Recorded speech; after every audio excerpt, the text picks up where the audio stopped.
ইতিবাচক ধারায় শেষ হয়েছে ঢাকা স্টক এক্সচেঞ্জের লেনদেন। সার্বিক সূচক ডিএসসি এক্স 47 পয়েন্ট বেড়ে দাঁড়িয়েছে 5,804-এ। বেচাকেনা হয়েছে 963 কোটি টাকার। হাতবদল হওয়া শেয়ার ও মিউচুয়াল ফান্ডের মধ্যে দর বেড়েছে 298টির, কমেছে 67টির, আর অপরিবর্তিত আছে 32টির দর। এবার বাজার নিয়ে বিশ্লেষণ শুনবো অ্যালায়েন্স ক্যাপিটাল অ্যাসেট ম্যানেজমেন্টের। লাস্ট ডে অফ দ্য উইকে মার্কেট পজিটিভলি ক্লোজ হয়েছে, তবে মার্কেটের ওভারঅল সেন্টিমেন্ট ছিল আজকে নিউট্রাল নেচারে।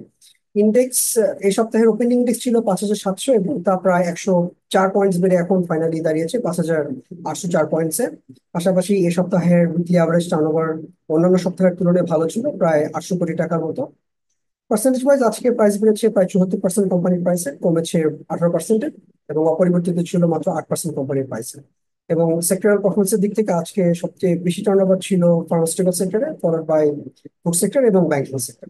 তবে ইন্টারেস্টিংলি আজকে টেক্সটাইল সেক্টরে সবচেয়ে বেশি সংখ্যক কোম্পানির প্রাইস বৃদ্ধি পেয়েছে। ওভারঅল মার্কেট পজিটিভলি পারফর্ম করেছে সপ্তাহে বলে আমরা মনে করি।